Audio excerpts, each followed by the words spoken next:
5 साल की नेहा अपनी माँ शारदा के साथ रहती थी। नेहा और उसकी माँ बहुत ही गरीब थे। नेहा की माँ दूसरों के घरों में झाड़ू पोछा करती थी। नेहा के पिता 2 साल पहले एक लंबी बीमारी के कारण दुनिया को अलविदा कह चुके थे। तब से नेहा अपनी माँ के साथ अकेली रहा करती थी। नेहा के घर में 2 छोटे बर्तन और एक दुर्गा माता की मिट्टी की मूर्त के अलावा कुछ भी नहीं था। नेहा और उसकी माँ शारदा रोज दुर्गा माता की पूजा करते और नेहा अपनी तोतली आवाज में दुर्गा माता की आरती गाती। जय अम्बे गौरी मैया जय मंगल मूर्ति, तुमको निश दिन ध्यावत, मैया जी को निश दिन ध्यावत, हरि ब्रह्मा शिवरी जय अम्बे गौरी। मांग सिंदूर बिराजत, टीको मृग मद को, उज्ज्वल से दो नैना, चंद्र बदननी को, जय अम्बे गौरी, जय अम्बे गौरी, मैया जय मंगल मूर्ति। पूजा खत्म होने के बाद नेहा बेटी, ये ले माता का प्रसाद। माँ, हम रोज दुर्गा माता की पूजा क्यों करते हैं? क्योंकि दुर्गा माता पूरे संसार की माता है, वो हम सबकी माता है। तो क्या वो आपकी भी माँ है? हाँ नेहा बेटी, वो मेरी भी माँ है और तुम्हारी भी माँ है। लेकिन मेरी माँ तो आप हो ना? शारदा हंसते हुए नेहा से बोली। दुर्गा माता जगत जननी है, वो इस संसार में रहने वाले सभी प्राणियों की माँ है। तो फिर वो हमारे साथ क्यों नहीं रहती? नेहा बेटी, दुर्गा माता तो हमारे साथ ही हैं, बस वो हमें दिखाई नहीं देती हैं। जिस दिन हम उन्हें अपनी भक्ति से प्रसन्न कर लेंगे, उस दिन वो हमें दिखाई भी देने लगेंगी। नेहा बेटी, अब बाकी बातें बाद में करेंगे, अभी मुझे काम पर जाना है। तू अपना ख्याल रखना और समय पर खाना खा लेना। ठीक है माँ, आप काम पर जाओ, आप मेरी फिक्र बिल्कुल मत करना, क्योंकि जगत जननी दुर्गा माता मेरे साथ है। नेहा के भोलेपन पर शारदा हंस देती है और काम पर चली जाती है। सब कुछ ऐसे ही चल रहा था। भले ही शारदा और नेहा गरीब थे, लेकिन वो दोनों दिल से बहुत अमीर थे। कोई भी दिन ऐसा नहीं जाता जब शारदा दुर्गा माता के भोग के लिए मिश्री लेकर ना आती हो, चाहे खुद के खाने के लिए सूखी रोटी भी नसीब ना हो। कई कई दिनों तक दोनों को भूखे पेट ही सोना पड़ता। ऐसे में दोनों दुर्गा माता का नाम लेकर सो जाती। धीरे धीरे दिन गुजर रहे थे। एक दिन अचानक शारदा की तबीयत बहुत खराब हो गई और वो काम पर नहीं जा सकी। उसने नेहा को अपने पास बुलाकर कहा, नेहा बेटी, आज मेरी तबीयत बहुत खराब है, तू दुर्गा माता की पूजा अकेले ही कर ले। कोई बात नहीं माँ, आप आराम करो, मैं दुर्गा माता की पूजा कर लूंगी। नेहा अकेले ही दुर्गा माता की पूजा करने लगी और दुर्गा माता के सामने विनती करने लगी। हे दुर्गा माता, आप तो सबकी माँ हो ना, मेरी माँ की भी माँ हो, आप मेरी माँ को जल्दी ठीक कर दो। लेकिन नियति को कुछ और ही मंजूर था। शारदा की तबीयत दिन पर दिन खराब होती चली गई और एक दिन शारदा सोकर ही नहीं उठी। उस दिन नेहा ने उसे बहुत जगाने की कोशिश की। माँ, माँ उठो ना माँ, देखो सूरज निकल आया है, दुर्गा माता की आरती नहीं सुनोगी? लेकिन शारदा तो हमेशा के लिए सो चुकी थी।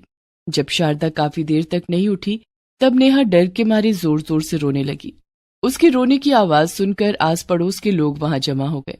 उन्होंने शारदा का दाह संस्कार कर दिया। शारदा के जाने के बाद अब नेहा घर में बिल्कुल अकेली हो गई थी। उसे शारदा की बहुत याद आ रही थी। घर में खाने के लिए भी कुछ नहीं था। माँ को खोने का दुख और जोरों की लगी भूख दोनों नेहा को बेचैन कर रहे थे। रोती हुई नेहा घर में रखी दुर्गा माता की मूर्ति के पास जाकर बोली, हे दुर्गा माता, आपने मेरी माँ को अपने पास बुला लिया, अब मेरा इस दुनिया में क्या काम, मुझे भी अपने पास बुला लो, या तो आप मेरे पास आ जाओ, आप तो संसार की माँ हो ना। तभी नेहा को अपनी माँ शारदा की कही हुई बात याद आती है। नेहा बेटा, दुर्गा माता तो हमारे साथ ही हैं, बस वो हमें दिखाई नहीं देती हैं। जिस दिन हम उन्हें अपनी भक्ति से प्रसन्न कर लेंगे, उस दिन वो हमें दिखाई भी देने लगेंगी। मैं अपनी भक्ति से दुर्गा माता को प्रसन्न करूंगी और वो मुझे दिखाई देने लगेंगी। उस दिन के बाद से नेहा दुर्गा माता की मूर्ति के सामने बैठकर लगातार उनकी आरती गाने लगी। धीरे धीरे करके कुछ दिन बीत गए। लेकिन नेहा अपनी जगह से टस से मस नहीं हुई। वो कई दिनों से भूखी थी, लेकिन शायद दुर्गा माता को देखने की चाहत में उसकी भूख कहीं गायब हो गई थी। कई दिन बीत गए। नेहा ने अन्न का एक दाना भी अपने मुंह में नहीं लिया था और लगातार दुर्गा आरती गाए जा रही थी। जय अम्बे गौरी मैया जय मंगल मूर्ति, तुमको निश दिन ध्यावत हरि ब्रह्मा शिवरी। जय अम्बे गौरी मांग सिंदूर बिराजत, टीको मृग मत को मैया टीको मृग मत को। उज्ज्वल से दो नैना चंद्र बदननी को। जय अम्बे गौरी जय अम्बे गौरी मैया जय मंगल मूर्ति। नेहा की कठिन तपस्या देखकर दुर्गा माता का दिल पसीज गया। दुर्गा माता ने मन ही मन में सोचा, नेहा कई दिनों से मुझे पुकार रही है, मुझे अब नेहा के पास जाना ही होगा और नेहा की मदद भी करनी होगी। दुर्गा माता नेहा की माँ शारदा का रूप धारण करके नेहा के सामने प्रकट हो जाती हैं और नेहा से कहती हैं, नेहा बेटी आंखें खोलो। शारदा की आवाज सुनकर नेहा अपनी आंखें खोलती है। अपनी माँ शारदा को अपने सामने देखकर नेहा खुशी से उछल पड़ती है और शारदा के गले लग जाती है। माँ तुम आ गई माँ। माँ मैंने दुर्गा माता की बहुत तपस्या की है, मैं कई दिनों से लगातार दुर्गा माता की पूजा कर रही हूँ। बेटी तुम्हारी तपस्या से खुश होकर ही दुर्गा माता ने मुझे तुम्हारे पास भेजा है। सच माँ? हाँ मेरी बच्ची तूने बहुत दिनों से कुछ नहीं खाया, चल मैं तुझे खाना खिला देती हूँ। लेकिन माँ तुम्हें कैसे पता चला कि मैं बहुत दिनों से भूखी हूँ? क्योंकि दुर्गा माता ने मुझे सब बता दिया है। अब चल जल्दी से खाना खा ले, देख मैं तेरे लिए हलवा पूरी लाई हूँ। दुर्गा माता अपनी शक्ति से भोजन की एक थाली प्रकट कर देती हैं, जिसमें हलवा पूरी और कई तरह के पकवान थे। शारदा बनी दुर्गा माता नेहा को अपने हाथों से खाना खिलाने लगती हैं। काफी दिनों के बाद अपनी माँ को अपने पास पाकर नेहा भी बहुत खुश थी। माँ आप भी खाओ ना। नेहा अपने हाथों से शारदा बनी दुर्गा माता को खाना खिलाती है। नेहा के हाथ से खाना खाकर दुर्गा माता मन ही मन सोचती हैं, नेहा बेटी तेरी भक्ति ने मुझे प्रसन्न कर दिया, जल्द ही तेरे सारे दुख दूर हो जाएंगे, लेकिन कुछ दिन तेरे सानिध्य का आनंद मैं भी ले लूं। अब शारदा बनी दुर्गा माता नेहा के साथ ही रहने लगती हैं। दुर्गा माता रोज नेहा के साथ खेलती, उसे खिलाती और उसकी देखभाल करती। नेहा रोज माता दुर्गा की मूर्ति की पूजा करती और शारदा बनी दुर्गा माता भी उसके साथ पूजा करती। नेहा अपनी तोतली आवाज में जब दुर्गा आरती गाती, तब शारदा बनी दुर्गा माता गदगद हो जाती। इसी तरह से दोनों के दिन हंसी खुशी से बीत रहे थे। एक दिन दुर्गा माता तो जब से नेहा के पास गई हैं, वापस आने का नाम ही नहीं ले रही हैं। इस तरह से तो सारे जगत में अंधियारा छा जाएगा। माता इस संसार के बाकी प्राणियों की तरफ ध्यान ही नहीं दे रही हैं। अब मुझे ही कुछ करना होगा। शेरू एक बालक का रूप लेकर दुर्गा माता से मिलने नेहा के घर आ जाता है। माता को मेरा प्रणाम। आओ शेरू, तुम भी मेरे साथ नेहा के सानिध्य का आनंद लो। नहीं माता, मैं यहाँ रहने नहीं आया। फिर क्यों आए हो शेरू, क्या बात है, सब ठीक तो है ना? अभी तक तो सब ठीक है माता, लेकिन जल्दी आप वापस नहीं चली तो कुछ भी ठीक नहीं रहेगा। माता नेहा के अलावा और भी भक्त हैं जिन्हें आपकी मदद की जरूरत है। आप इस तरह से उनसे मुंह नहीं मोड़ सकती। आपको सारे संसार के दुखों का नाश करना है। अब आप मेरे साथ वापस चलिए। तुम ठीक कह रहे हो शेरू, नेहा की भक्ति ने मुझे मोह में बांध लिया था। नेहा का साथ पाकर मैं तो भूल ही गई थी कि मैं तो जगत जननी दुर्गा हूँ। मुझे अब यहाँ से वापस जाना ही होगा, लेकिन मेरे जाने के बाद नेहा बिल्कुल अकेली हो जाएगी। नेहा भी बहुत छोटी है, उसे माँ के प्यार की जरूरत है। उसे मैं इस तरह से अकेला छोड़कर नहीं जा सकती। मुझे कुछ न कुछ करना ही होगा। इतना कहकर माता दुर्गा ने अपनी आंखें बंद की और अपनी शक्ति से नेहा की माँ शारदा का एक पुतला प्रकट कर दिया। माता, ये तो नेहा की माँ शारदा का पुतला है। हाँ शेरू, लेकिन नेहा इस पुतले के साथ कैसे रहेगी? तुम चिंता मत करो शेरू, ये पुतला अभी जीवित हो उठेगा। दुर्गा माता ने अपनी शक्तियों से शारदा के पुतले में प्राण डाल दिए और शारदा का पुतला जीवित हो उठा। शारदा ने दुर्गा माता को प्रणाम करते हुए कहा, प्रणाम दुर्गा माता, आपकी कृपा से मुझे दोबारा जीवन मिल गया है। आपका बहुत बहुत धन्यवाद। तभी नेहा भी वहां आ जाती है और दुर्गा माता को देखकर बहुत खुश होती है। दुर्गा माता, आखिर आप हमसे मिलने आ ही गईं। नेहा बेटी, मैं तो इतने दिनों से तेरे साथ ही थी। क्या मतलब, इतने दिनों से आप मेरी माँ के रूप में मेरे साथ रह रही थीं? हाँ नेहा बेटी, लेकिन अब तुम्हारी माँ शारदा वापस आ गई है और अब मुझे वापस जाना होगा। दुर्गा माता, क्या ऐसा नहीं हो सकता कि आप भी हमारे साथ रहे? नहीं नेहा बेटी, मुझे संसार के सभी प्राणियों की रक्षा करनी है, उनके कष्टों को दूर करना है, इसलिए मुझे अब जाना ही होगा। ठीक है, लेकिन आप वादा कीजिए कि आप हमसे मिलने जरूर आएंगी। ठीक है नेहा बेटी, मैं तुमसे वादा करती हूँ कि मैं तुम दोनों से मिलने जरूर आऊंगी। नेहा और शारदा दोनों दुर्गा माता को हाथ जोड़कर प्रणाम करते हैं, जिसके बाद दुर्गा माता अंतर ध्यान हो जाती है। दुर्गा माता के जाने के बाद नेहा और शारदा ने देखा कि उनके घर में रखी दुर्गा माता की मिट्टी की मूर्त के पास ढेर सारे रुपए, पैसे और सोने चांदी रखे हुए थे। माँ, ये देखो, दुर्गा माता की मूर्ति के पास रुपए पैसे रखे हैं। दुर्गा माता ये सब हमें देकर गई हैं। हाँ नेहा बेटी, दुर्गा माता बहुत दयालु हैं, वो गरीबों का दुख नहीं देख सकती। दुर्गा माता के दिए पैसों से नेहा और शारदा की गरीबी भी दूर हो जाती है। पूरे गांव में शारदा के दोबारा जीवित होने की चर्चा होने लगती है। गांव के लोग शारदा और नेहा की दुर्गा भक्ति की मिसालें देने लगे।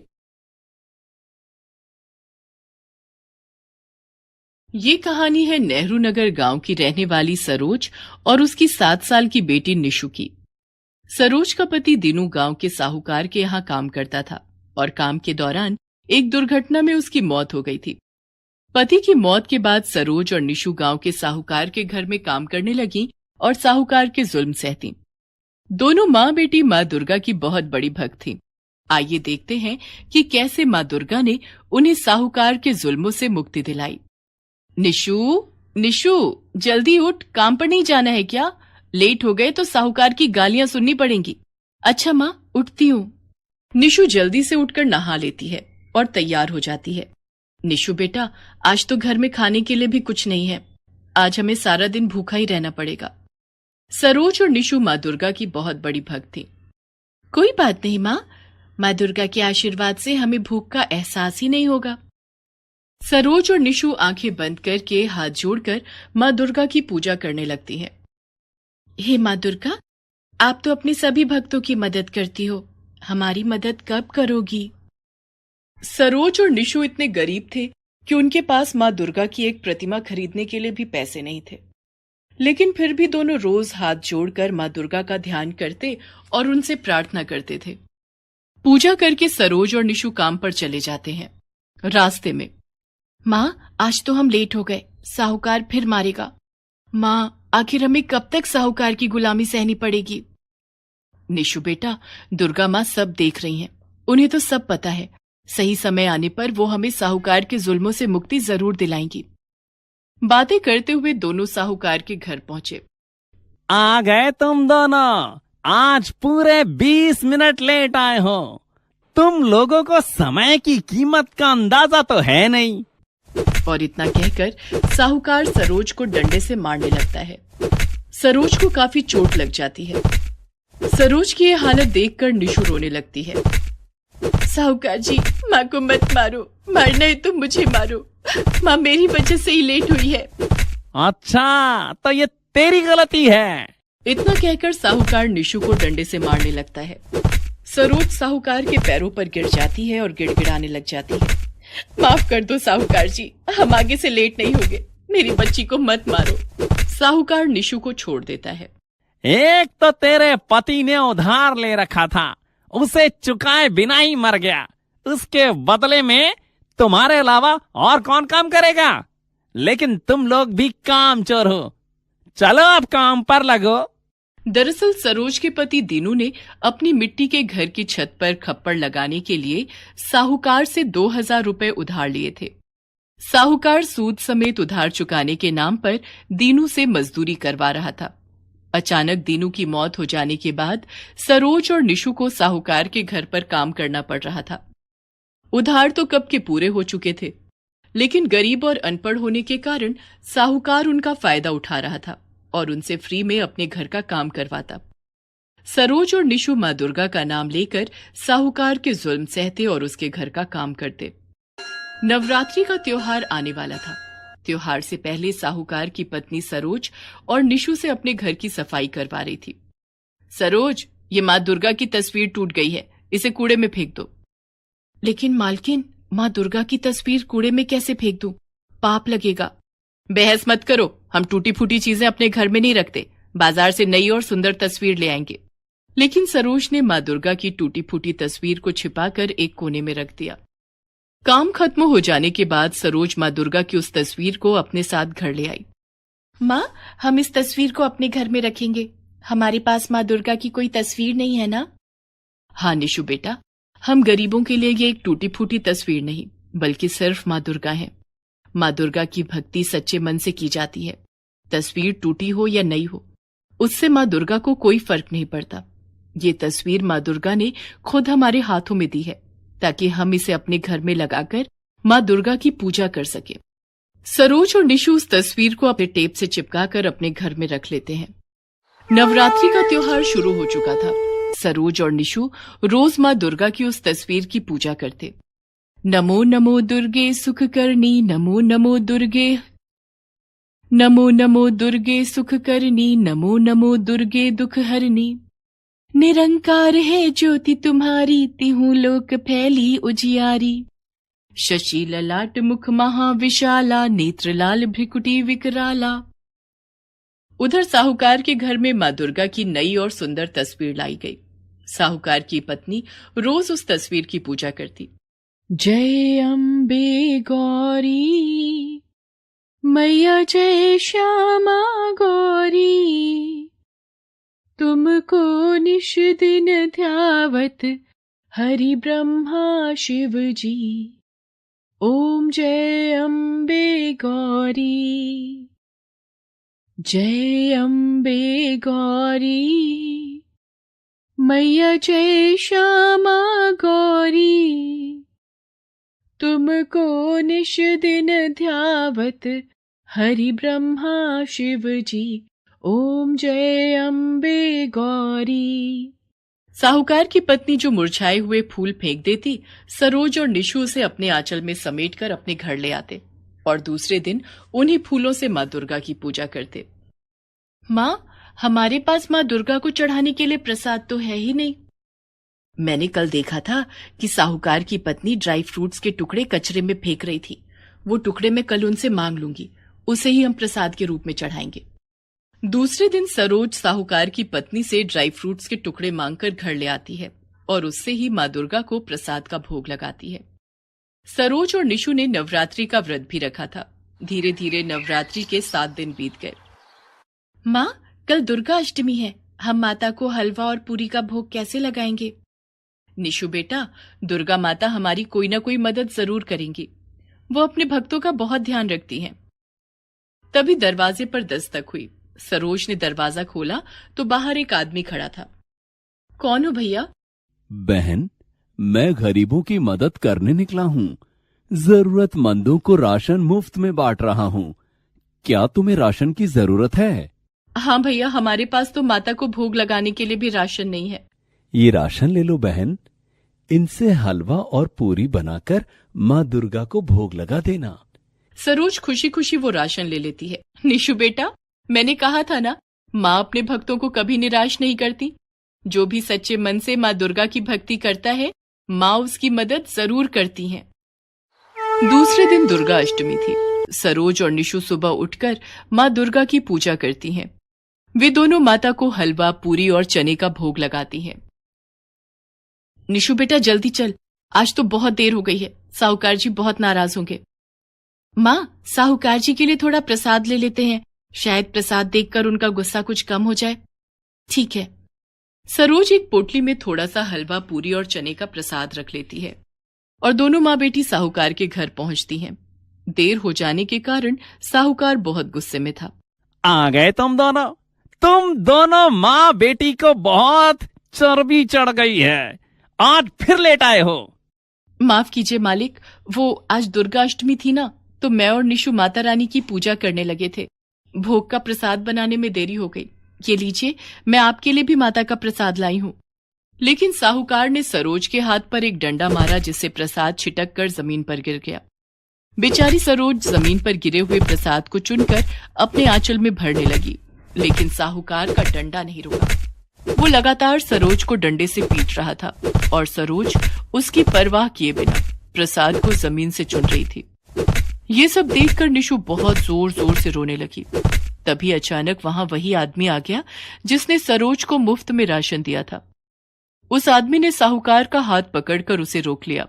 तेरी इतनी हिम्मत, तू जानता है मैं कौन हूँ? मैं तुम्हारे बारे में सब जानता हूँ, लेकिन तुम नहीं जानते कि मैं कौन हूँ। तू जो कोई भी हो, मुझसे बड़ा नहीं हो सकता। मैं इस गांव का साहूकार हूँ।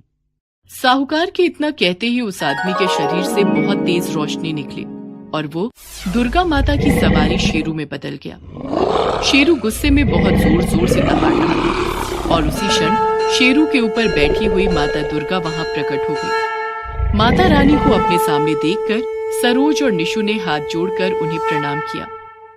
नीच साहूकार, तेरा वध करने के लिए तो मेरा शेरू ही काफी है। तेरे पापों का घड़ा भर चुका है, अब तुझे मरना ही होगा। साहूकार माता रानी के सामने गिड़गिड़ाने लगता है, लेकिन तभी शेरू उछलकर साहूकार पर हमला कर देता है। ये देखकर सरोज और निशु हाथ जोड़कर माता रानी से साहूकार को माफ करने के लिए दया की भीख मांगने लगती हैं। माँ, साहूकार को माफ कर दो, इनकी तरफ से हम आपसे माफी मांगते हैं। माता रानी के आदेश से शेर साहूकार को छोड़ देता है। नीच साहूकार, तू जिन पर रोज जुल्म करता था, आज वही तेरे लिए दया की भीख मांग रही है। तेरी भक्ति सिर्फ एक दिखावा है, लेकिन सरोज और निशु की भक्ति ही सच्ची भक्ति है, जिसने आज मुझे यहां आने पर विवश कर दिया। माता रानी सरोज और निशु को आशीर्वाद देती हैं। तुम दोनों ने मेरी सच्ची भक्ति की है। तुम दोनों के दुख भरे दिन आज से समाप्त हो जाएंगे। इतना कहकर माता रानी अंतर्ध्यान हो जाती हैं। सरोज और निशु अपने घर आ जाती हैं। निशु सरोज के घाव को पानी से धोती है। माँ, बहुत दर्द हो रहा है ना? अरे कैसा दर्द? माता रानी को सामने देखकर तो मेरे सारे दुख दर्द गायब हो गए। माँ, जमीन पर गिरे हुए जो प्रसाद तुमने अपने आंचल में बांधे थे, वो दो ना। बड़ी भूख लग रही है, उसे ही खा लूंगी। लेकिन वो तो जमीन पर गिर गए थे बेटा। कोई बात नहीं माँ, प्रसाद तो प्रसाद होता है।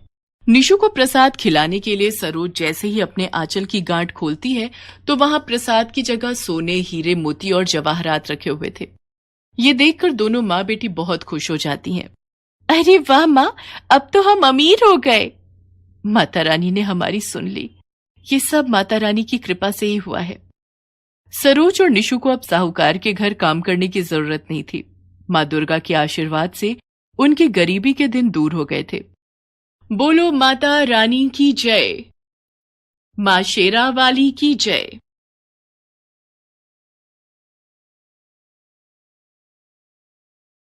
चंदन नगर गांव में आरती अपने पिता सूरज के साथ रहती थी।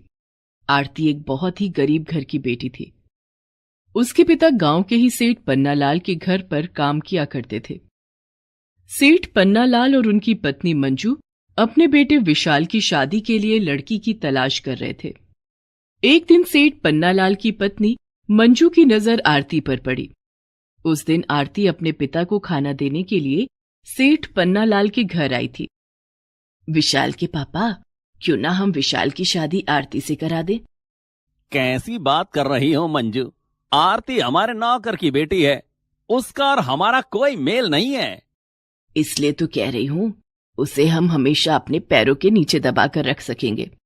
बाप और बेटी दोनों मिलकर हमारे घर का काम करेंगे और हमारे सामने मुंह भी नहीं खोल पाएंगे। सेठ पन्नालाल अपनी पत्नी मंजू की बात मान लेते हैं और विशाल की शादी आरती के साथ हो जाती है। नौकर की बेटी होने के कारण उससे घर में कोई सीधे मुंह बात नहीं करता था। उसके साथ घर की बहू जैसा नहीं, बल्कि नौकरों जैसा ही व्यवहार होता था।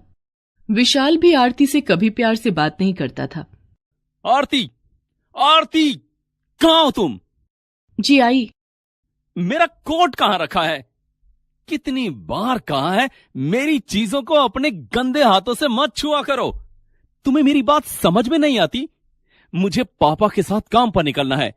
अरे तुम क्या समझोगी पैसे कैसे कमाए जाते हैं? लाखों का बिजनेस है हमारा, समय पर काम पर जाना होता है। आरती दौड़ी दौड़ी विशाल के सामने आती है। पति की जली कटी बातें सुनकर आरती की आंखों में आंसू आ जाते हैं। अपनी साड़ी के आंचल से अपना आंसू पोंछते हुए आरती अलमारी से कोट निकालकर विशाल को दे देती है। ये लीजिए जी, अलमारी में ही रखा हुआ था।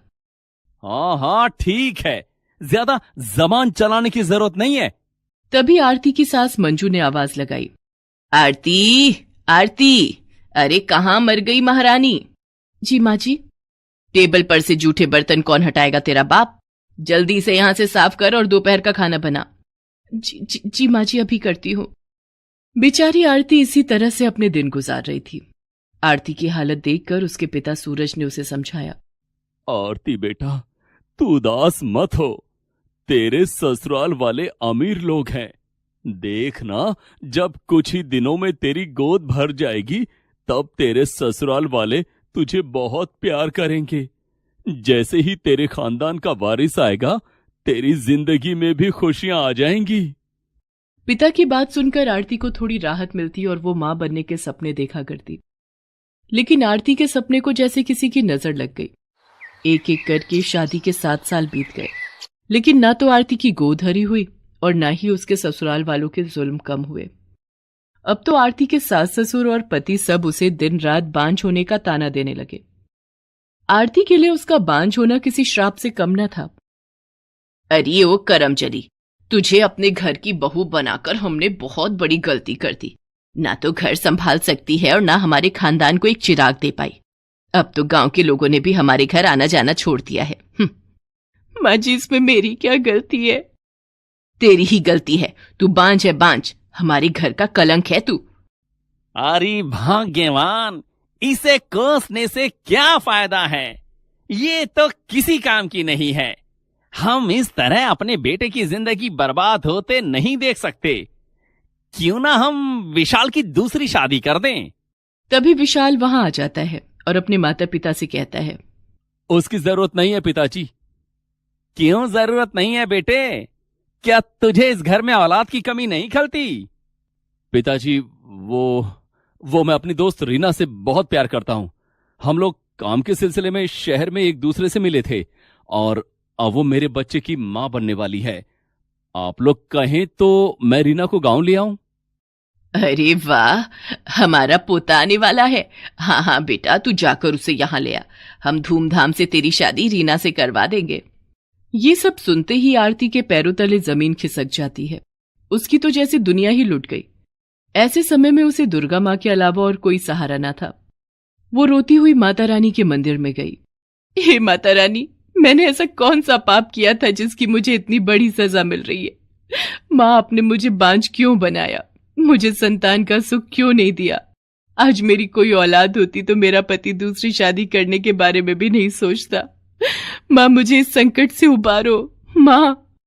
आरती का रोना सुनकर मंदिर में पूजा करने आई एक वृद्ध महिला ने आरती से कहा, बेटी, मैंने तेरी सारी बातें सुन ली हैं।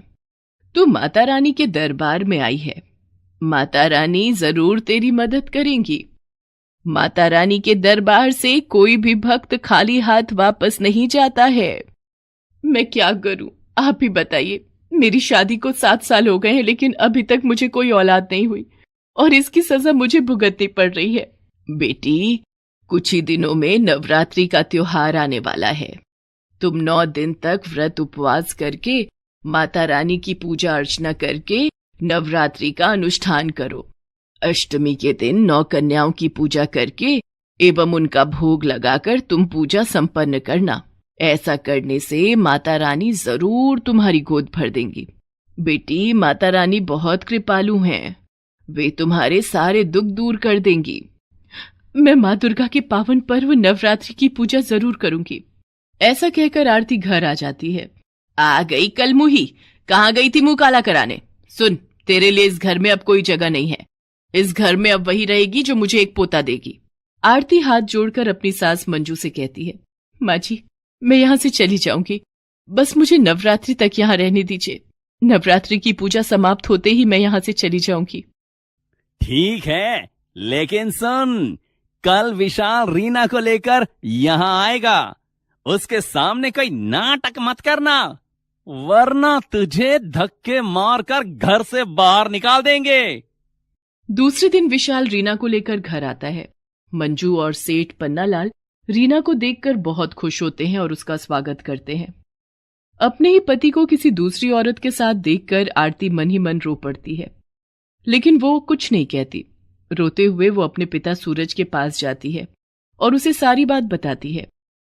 आरती बेटा, तू सारी चिंता छोड़कर बस माता रानी की पूजा अर्चना में अपना ध्यान लगा। अब वही तेरी नैया पार लगाएंगी। जी पिताजी, अब मुझे माता रानी पर ही भरोसा है। रीना के सामने घर के सभी सदस्य आरती की बहुत बेइज्जती करते थे। आरती, रीना के लिए नींबू का शरबत बनाकर लाओ, और माँ ने गोंद के लड्डू बनाए हैं, वो भी लेकर आना। डार्लिंग, ये कौन है? ये हमारी नौकरानी है। काफी साल से हमारे घर में काम कर रही है ना, इसलिए घर के सदस्य जैसी हो गई है। इसके पिताजी हमारे घर में नौकर हैं। विशाल की बात सुनकर आरती रसोई में जाकर जोर जोर से रोने लगती है। तभी वहां मंजू आ जाती है। तुझे कहा था कि रीना के सामने कोई नाटक मत करना। तू ऐसे नहीं मानेगी। तुझे इस घर से निकालकर बाहर फेंक देंगे, तब तू मानेगी। आरती झट से अपने आंसू पोंछती है और रीना के लिए शरबत और लड्डू लेकर विशाल के कमरे में जाती है। वहां विशाल बड़े प्यार से रीना के पेट को सहला रहा था। अपने ससुराल में आरती खून का घूंट पीकर रह रही थी और बस माता रानी का नाम लेती थी। कुछ दिनों बाद नवरात्रि का पावन त्योहार शुरू हो गया। आरती ने अपने सास ससुर से घर में नवरात्रि का अनुष्ठान करने की अनुमति मांगी। नहीं, रीना की गोद भराई की रस्म होनी है। एक घर में दो अनुष्ठान नहीं हो सकते। तुम कहीं और जाकर अपना ये नाटक करो। आरती के सास ससुर उसे घर में नवरात्रि की पूजा करने के लिए मना कर देते हैं, जिसके बाद आरती अपने पिता सूरज की झोपड़ी में नवरात्रि पूजा करने लगती है। आरती ने अपनी झोपड़ी में देवी दुर्गा की प्रतिमा की स्थापना की और व्रत उपवास करके पूरे विधि विधान से माता रानी की पूजा अर्चना की। जय अम्बे गौरी मैया, जय श्यामा गौरी, तुमको निश दिन ध्यावत हरि ब्रह्मा शिवरी।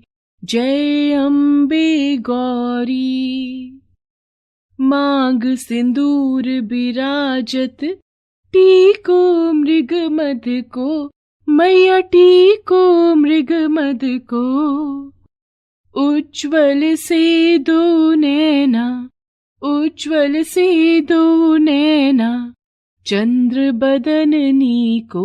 जय अम्बे गौरी, कनक समान कलेवर, रक्तांबर राजे मैया, रक्तांबर राजे। रक्त पुष्प गलमाला, रक्त पुष्प गलमाला, कंठन पर साजे। जय अम्बे गौरी। अष्टमी के दिन आरती ने प्रसाद बनाया और कंचकों की पूजा की और उन्हें भोग लगाया। इधर आरती के ससुराल में रीना की गोद भराई की रस्म की तैयारी हो रही थी। रीना अपने कमरे में तैयार हो रही थी, तभी विशाल वहां आता है।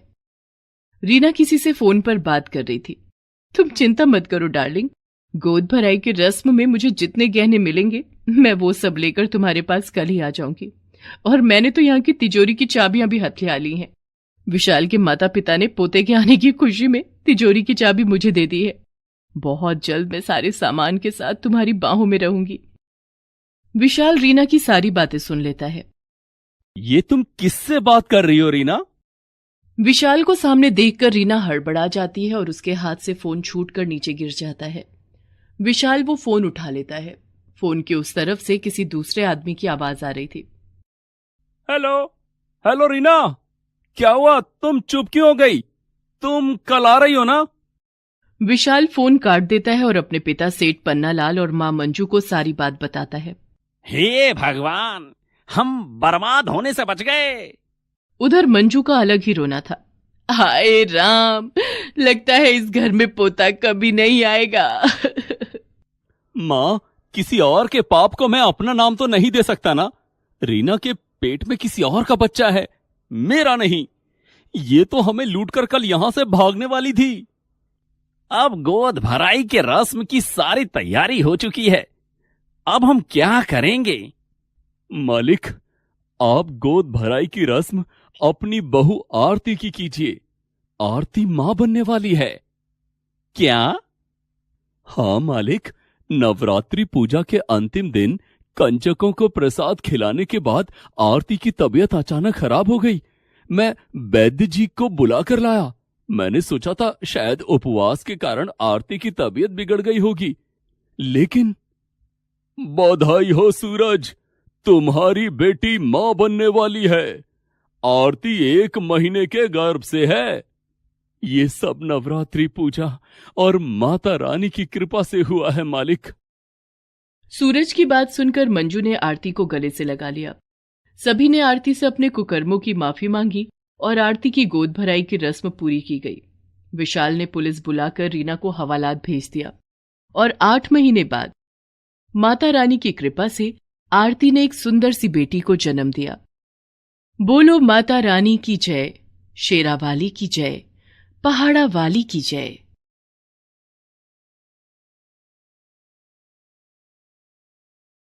गरीब की दुर्गा भक्ति। जय अम्बे गौरी मैया, जय श्यामा गौरी, तुमको निश दिन ध्यावत हरि ब्रह्मा शिव जी। ओम जय अम्बे गौरी। अरे भोला, रुक बेटा, ले ये माता रानी का प्रसाद खा के जा। ले, हाथ आगे कर। ओहो माँ, पहले ही देर हो रही है, लाओ जल्दी। जल्दी का काम शैतान का होता है बेटा, आराम से जा। आराम से तो बस आप ही रह सकती हो माँ जी, ये आराम से बैठ गए तो घर कैसे चलेगा। जाओ जी, जल्दी जाओ आप। माँ जी के पास तो कोई काम है नहीं, सारा दिन माता रानी के सामने घंटी बजाने के सिवाय। भोला अपने खेत के लिए निकल जाता है।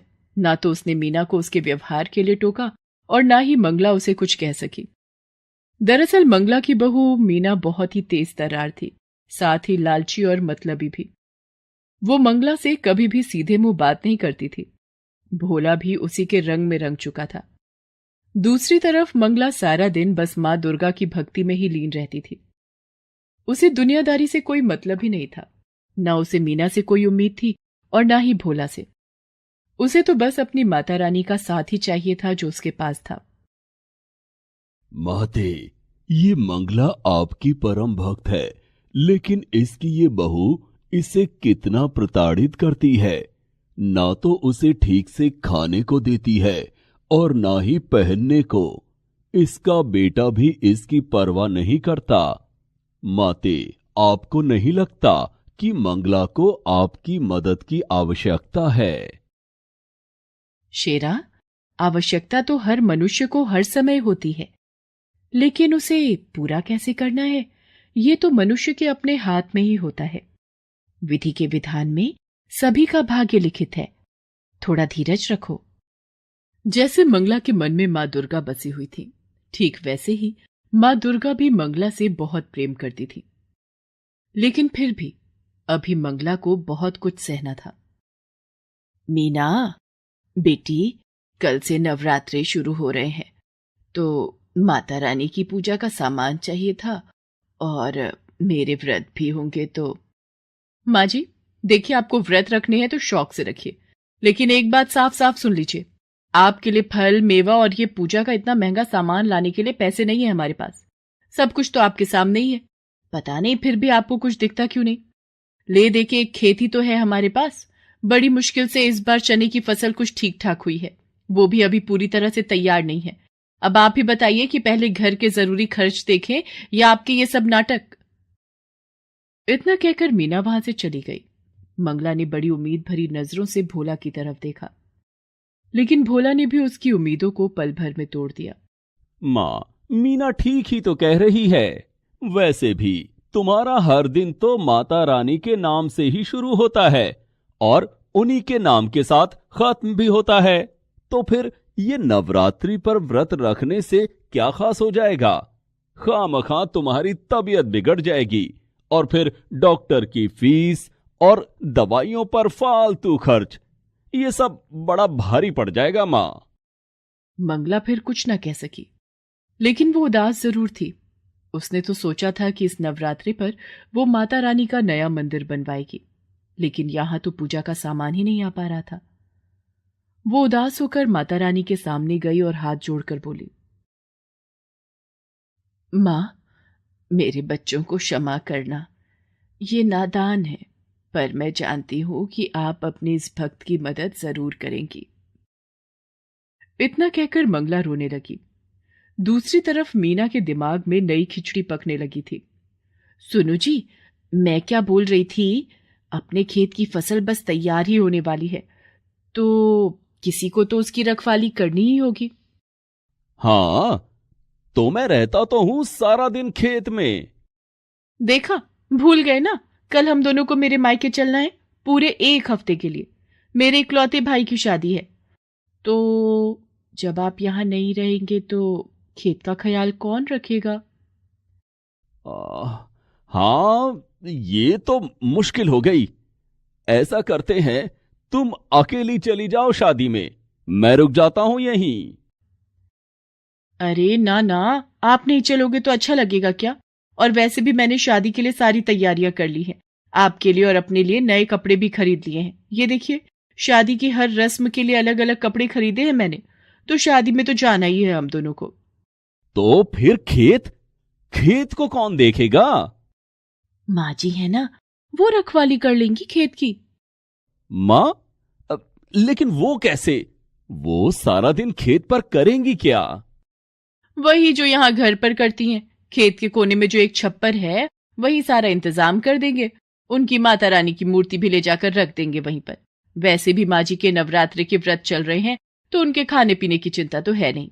जैसे यहाँ रहने वाली थी, वैसे ही वहां रह लेंगी। साथ में खेत की रखवाली भी हो जाएगी। लेकिन क्या क्या ये ठीक रहेगा? बिल्कुल ठीक रहेगा जी। अब तुम ज्यादा मत सोचो, हमें कल ही निकलना है, तो ऐसा करो, आज शाम को ही माँ जी को जाकर वहां छोड़ाओ। भोला एक बार भी मंगला से उसकी मर्जी पूछता तक नहीं, और उसे उसके सामान के साथ खेत में छोड़ आता है। अच्छा माँ, चलता हूं, तुम आराम से रहना और हम 1 हफ्ते में लौट आएंगे, ठीक है? हाँ बेटा, तू मेरी चिंता मत कर, जा आराम से जाना और बहू का भी ख्याल रखना। मंगला जानती थी कि अब उसे अपनी आगे की जिंदगी उसी छप्पर के नीचे बितानी थी, क्योंकि वो मीना के लिए सिर्फ एक बोझ थी, जिसे उसने खेत की रखवाली के बहाने उतार दिया था। इस सब के बाद भी मंगला दुखी नहीं थी, क्योंकि उसकी माता रानी तो अब भी उसके साथ ही थी। शेरा, कितने दिन हो गए धरती पर विचरण किए हुए, चलो आज चलते हैं। मां दुर्गा की बात मानकर उनका शेर अपना रूप बदलकर एक बालक का रूप धारण कर लेता है, और मां दुर्गा स्वयं उसकी माता का स्वरूप लेकर धरती पर आती है। वो शेरा के साथ मंगला के गांव में ही आती हैं। चलते चलते वे दोनों भोला के खेत के पास रुकते हैं, जहां मंगला अपने छप्पर के नीचे मां दुर्गा की भक्ति में लीन थी। माते, ये तो मंगला है। इतनी तेज धूप में ये यहां क्या कर रही है? हाँ शेरा, ये मंगला ही है। इसे इसके बेटे बहू ने यहाँ बेसहारा छोड़ दिया है। ओह, ये तो बिल्कुल अच्छा नहीं किया उन्होंने। माते, अब तो आपको इसकी मदद करनी ही चाहिए। मां दुर्गा मुस्कुराकर शेरा की तरफ देखती हैं और फिर उसे अपने साथ चलने का इशारा करती हैं। वे दोनों सीधे मंगला के पास पहुंचते हैं। फिर मां दुर्गा मंगला से कहती हैं, माता जी प्रणाम, मेरा नाम दुर्गा है और ये मेरा बेटा है। इसे बहुत भूख लगी है। हमारा घर यहाँ से काफी दूर है, पहुंचते पहुंचते शाम हो जाएगी। अगर आपकी आज्ञा हो तो क्या हम आपके खेत से कुछ चने ले सकते हैं? बस मेरे बच्चे का पेट भर जाए, इतने ही लेंगे, आपकी बड़ी कृपा होगी। नहीं, तुम नहीं ले सकते। क्या कहा? हम नहीं ले सकते? लेकिन लेकिन मुझे बहुत भूख लगी है, बस थोड़े से दे दीजिए ना। बेटा, कच्चे चने ले भी लोगे तो भला उन्हें खाओगे कैसे? तुम दोनों यहीं रुको, मैं खुद जाकर चने लाती हूँ और फिर अपने चूल्हे पर उन्हें भूनकर तुम्हें देती हूँ। फिर देखना क्या स्वाद आता है। मंगला उन दोनों को वहीं बिठाकर खुद चने लेने के लिए खेत में चली जाती है और अपनी झोली में ढेर सारे चने लेकर वापस लौटती है। आप रहने दीजिए, अब इन्हें भूनिए मत, मेरा बेटा ऐसे ही खा लेगा। कमाल करती हो बेटी, ऐसे कैसे खा लेगा कच्चे चने? मैंने कहा ना, तुम बस कुछ देर रुको। बेटी, मुझ बुढ़िया के पास और तो कुछ है नहीं, बस जो कर सकती हूँ वो तो करने दो, मुझे अच्छा लगेगा।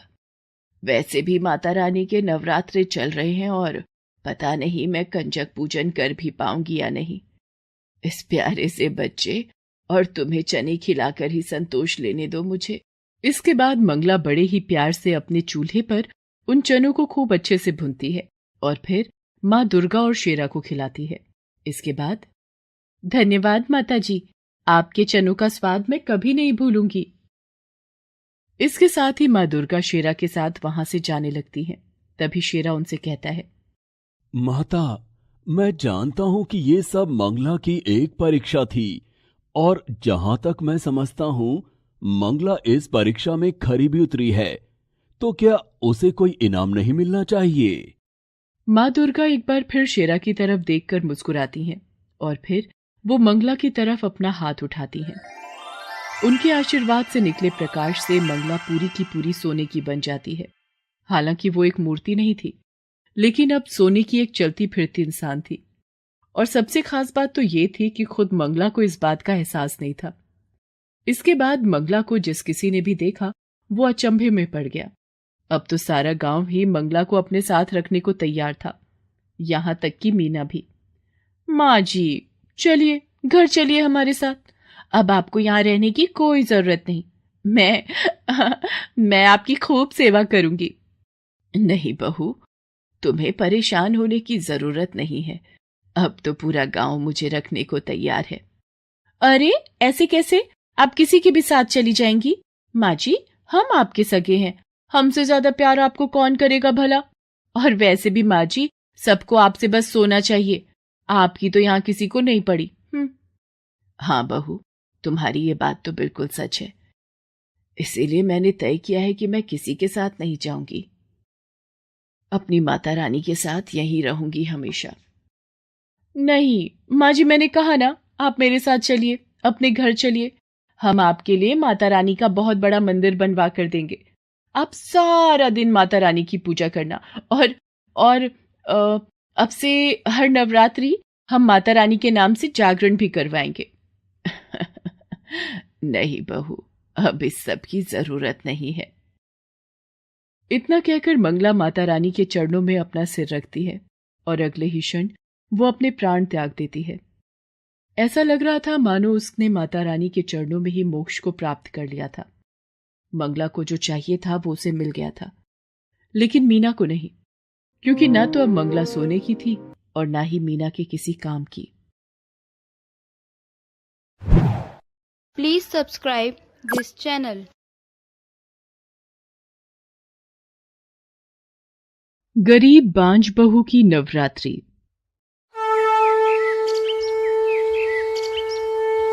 सुनंदा की शादी को 5 साल हो गए थे। शादी के इन 5 सालों में बहुत कुछ बदला। अगर कुछ नहीं बदला तो वो था सुनंदा का नसीब। पैदा होने के साथ ही वो अपने पिता के लिए एक बोझ के सिवाय कुछ नहीं थी। स्कूल जाकर पढ़ाई लिखाई करने की इच्छा उसे मन में ही दबानी पड़ी। सिलाई कढ़ाई में मन लग गया तो पिता ने उसकी शादी का फरमान सुना दिया। शादी के बाद घर गृहस्थी के बोझ तले मानो सुनंदा की सारी उम्मीदें टूट चुकी थीं। लेकिन इस सब के बीच भी सुनंदा के पास एक सहारा था, और वो था माता रानी का साथ। वो बचपन से ही माँ दुर्गा की भक्त थी। वो जब भी उदास होती तो माता रानी का श्रृंगार करने लगती। ऐसा करने से वो अपने सारे दुख भूल जाती और खुश हो जाती। उसके पति केशव को भी उससे लगाव नहीं था। वो रिक्शा चलाता था। कमाने वाला वो अकेला और घर में खाने वाले 5 लोग, सुनंदा के सास ससुर, उसकी ननद और केशव के साथ वो खुद। तो कई बार केशव अपनी खींच भी सुनंदा पर ही उतार दिया करता था। ये लीजिए पानी। आथू, क्या है ये? क्या उबाल कर लाई है क्या? इतना गर्म पानी? जी वो इतनी गर्मी पड़ रही है ना, तो इसीलिए पानी रखे रखे गर्म हो गया। क्यों? वो जो मिट्टी का घड़ा था अपने घर में, उसे अपने मायके दे आई क्या? सिर्फ घड़ा होने से क्या होता है बेटा, उसमें नियम से पानी भी भर कर रखना होता है। और इस सालसन से कहाँ हो सकेगा इतना बड़ा काम। तू ठहर जा बेटा, मैं अभी भर देती हूँ। माँ जी वो घड़ा नहीं है। हैं? नहीं है का क्या मतलब? कहाँ गया वो? क्या सच में दे आई अपने मायके? माँ जी वो कल पड़ोस के बच्चे जब यहाँ खेलने आए थे तो उन्हीं से टूट गया था वो। हे भगवान, अब बताओ, एक ही तो घड़ा था घर में, सारी गर्मियां उसी के सहारे तो कटती थी, वो भी तुड़वा दिया इसने। लेकिन मेरी एक बात समझ में नहीं आती, ये पड़ोस के बच्चे हमारे घर में खेलने क्यों आते हैं? इनके अपने घर भी तो हैं, वहां क्यों नहीं खेलते? और हमारे घर में तो कोई बच्चा भी नहीं है जो उसके साथ खेलने आते हो। हाय बेटा, यही तो रोना है। तेरे बाबूजी और मेरे तो कान तरस गए बच्चे की किलकारी सुनने को, लेकिन जब नसीब ही फूटे हों तो करें भी तो क्या। बेटा मैं ही बुला लेती हूं उन बच्चों को, उन्हें देख के ही मन बहलाना पड़ता है अब तो। इतना कहकर सुनंदा की सास प्रेमलता अपना सिर पकड़कर बैठ जाती है। केशव उसके पास जाता है और कहता है, मां, तुम परेशान मत हो, अब तुम ही बताओ क्या करूं मैं? कितने डॉक्टर, कितने वैद्य, सबको तो दिखा दिया इसे। लगता है मेरी किस्मत में औलाद का सुख है ही नहीं। नहीं, ऐसा मत बोल बेटा। देख, मैंने तुझे पहले भी कई बार समझाया, अब फिर से कह रही हूं, ये करम जली तो तुझे बच्चा दे नहीं सकेगी। बेटा ये बांझ है बांझ। मेरी मान तो तू दूसरी शादी कर ले। वो मेरी सहेली है ना कांता, वो तो आज भी अपनी बेटी हमें देने को तैयार है। माँ जी ये आप क्या कह रही हैं? मेरे होते हुए ये दूसरी शादी कैसे कर सकते हैं? मैं ऐसा नहीं होने दूंगी, ये गलत है। सुनंदा की बात सुनकर केशव फौरन अपनी जगह से उठता है और सुनंदा के गाल पर एक जोरदार तमाचा जड़ देता है। तेरी इतनी हिम्मत कि तू मां से ऊंची आवाज में बात करे? गलती मेरी ही है, मुझे मां की बात पहले ही मान लेनी चाहिए थी। मां, तुम कांता मौसी से बात कर लो, मैं तैयार हूं शादी के लिए। अब बस बहुत हो गया, इस मनुष्य की शक्ल और नहीं देखनी मुझे भी। नहीं, ऐसा मत कीजिए, मुझे मत छोड़िए, मैं कहाँ जाऊंगी? कहीं भी जा, पर हमारा पीछा छोड़, समझी ना? चल अभी के अभी निकल मेरे घर से। और सुन, अगर दोबारा दिख गई ना यहां तो तुझे जिंदा गाड़ देगा मेरा बेटा, याद रखना। केशव और उसकी मां प्रेमलता सुनंदा को धक्के मारकर घर से बाहर निकाल देते हैं। सुनंदा अपने मायके जाने के बारे में सोचती है, लेकिन वो जानती थी कि वहां भी उसे कोई नहीं अपनाएगा। सुनंदा अकेली रोती हुई चली जा रही थी। अचानक उसे माता रानी का मंदिर दिखाई दिया। मंदिर को देखकर उसे याद आया, कल से तो माता रानी के नवरात्रे शुरू हो रहे हैं। मैं घर पर होती तो खूब अच्छे से माता रानी का श्रृंगार करती, लेकिन अब क्या होगा? ये सोचकर सुनंदा रोने लगती है। वहीं पास में मंदिर के पंडित जी खड़े थे। वो सुनंदा को जानते थे, क्योंकि नवरात्रि पर हर रोज वो इसी मंदिर में माता रानी की पूजा करने आया करती थी। सुनंदा को रोते देखकर पंडित जी उसके पास आए और उससे बोले, बेटी, तुम रो क्यों रही हो? क्या बात है? सुनंदा पंडित जी को सारी बात बताती है। फिर पंडित जी उससे कहते हैं, धीरज रखो बेटी, माना कि तुम्हारे साथ बहुत गलत हुआ, लेकिन तुम तो माता रानी की भक्त हो। इस मुश्किल समय में भी माता रानी तुम्हारे साथ हैं, तुम परेशान मत हो। अगर तुम चाहो तो यहां मंदिर में रह सकती हो, और वैसे भी कल से माता रानी के नवरात्रे शुरू हो रहे हैं, और तुमसे अच्छा माता रानी का श्रृंगार तो कोई कर ही नहीं सकता। पंडित जी की बातों ने जैसे सुनंदा को जीने की वजह दे दी थी। अब मंदिर का आंगन ही उसका घर बन गया। उसने पूरी श्रद्धा से नवरात्रि के व्रत रखे और पूरे मन से हर रोज माता रानी का श्रृंगार करने लगी। पंडित जी मंदिर में आए चढ़ावे में से कुछ पैसे और पेट भरने लायक प्रसाद उसे दे दिया करते थे। इस तरह सुनंदा अपना गुजारा करने लगी। वो सुबह जल्दी उठकर पूरा मंदिर साफ करती और फिर माता रानी का श्रृंगार करने के बाद सारा दिन मंदिर के आंगन में ही माता रानी के भजन कीर्तन करती। मंदिर में जो भी आता उसके भजन सुनकर माता की भक्ति में खो जाता। तुमको निश दिन ध्यावत हरि ब्रह्मा शिव जी, ओम जय अम्बे गौरी, जय अम्बे गौरी, मैया जय श्यामा गौरी, तुमको निश दिन ध्यावत हरि ब्रह्मा शिव जी, ओम जय अम्बे गौरी। फिर कुछ दिनों के बाद, अरे अरे ये क्या कर रही हो सुनंदा? दीदी कल नवमी है तो कन्या पूजन की तैयारी कर रही हूँ। आप अपनी बेटी माला को समय से भेज देना, कल सुबह यही मंदिर के आंगन में ही कन्या पूजन होगा। वो सब तो ठीक है, पर ये बताओ कन्या पूजन तुम करोगी क्या? और माता रानी का प्रसाद वो भी तुम ही बनाओगी क्या? हाँ दीदी, वैसे तो हर साल पंडित जी हलवाई को बुलवाते थे, लेकिन इस बार मैंने ही उनसे मना कर दिया। अब जब मैं हूं यहाँ तो मैं अपने हाथों से माता रानी का भोग बनाऊंगी। अच्छा दीदी आप पूजा करो, मैं चलती हूँ, कल के लिए बहुत सी तैयारियां करनी है। सुनंदा वहां से चली गई और जो महिला उससे बात कर रही थी वो मंदिर के अंदर आ गई। सुनंदा से बात करने के बाद से ही उसके चेहरे के हाव भाव कुछ अलग से थे। मंदिर में उसे जैसे ही पंडित जी दिखाई दिए तो वो फौरन उनके पास गई और बोली, पंडित जी ये क्या हो रहा है यहाँ, वो भी आपके होते हुए? क्या हुआ बेटी, क्या हो रहा है यहाँ? देखिए मंदिर की साफ सफाई तक तो ठीक था। वो सुनंदा माता रानी का श्रृंगार करने लगी तो भी हमने कुछ नहीं कहा, लेकिन अब वो कन्या पूजन भी करेगी और प्रसाद भी उसी के हाथों से बनेगा क्या? ये तो बहुत गलत हो जाएगा पंडित जी। क्यों? ये सब अगर सुनंदा करे तो उसमें क्या बुराई है? मैं कुछ समझा नहीं। पंडित जी ऐसे अनजान क्यों बन रहे हैं आप?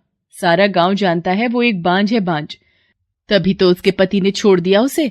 सुना है वो तो अब दूसरी शादी भी करने वाला है। तो आप ही बताइए, जिस औरत पर इतना बड़ा लांछन लगा हो तो उसके हाथों से कन्या पूजन करवाना और प्रसाद बनवाना क्या ठीक है? देखिए पंडित जी, अगर वो ये सब करेगी तो मैं तो अपनी माला को नहीं भेजूंगी यहाँ कन्या पूजन के लिए, फिर आप देख लेना। इतना कहकर वो महिला वहां से चली गई। पंडित जी मुस्कुरा रहे थे। तभी उन्हें किसी के रोने की आवाज सुनाई दी। वो सुनंदा थी जो पास ही खड़ी थी और सब कुछ सुन चुकी थी। पंडित जी उसे कुछ समझा पाते उससे पहले ही वो रोती हुई माता रानी की मूर्ति के पास गई और रोते हुए बोली, माँ ये कब तक सहना होगा मुझे? घर परिवार सब छूट गया, अब आपका साथ भी छोड़ना होगा क्या? नहीं माँ, इससे अच्छा तो मैं मर ही जाऊं, वही अच्छा रहेगा। नहीं बेटी, इतनी जल्दी हिम्मत मत हारो। तुम माता रानी की शरण में हो।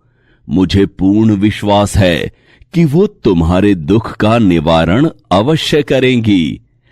अभी ऐसा करो, कल के प्रसाद और माता रानी के श्रृंगार के लिए जो कुछ चाहिए वो सब जाकर ले आओ बाजार से।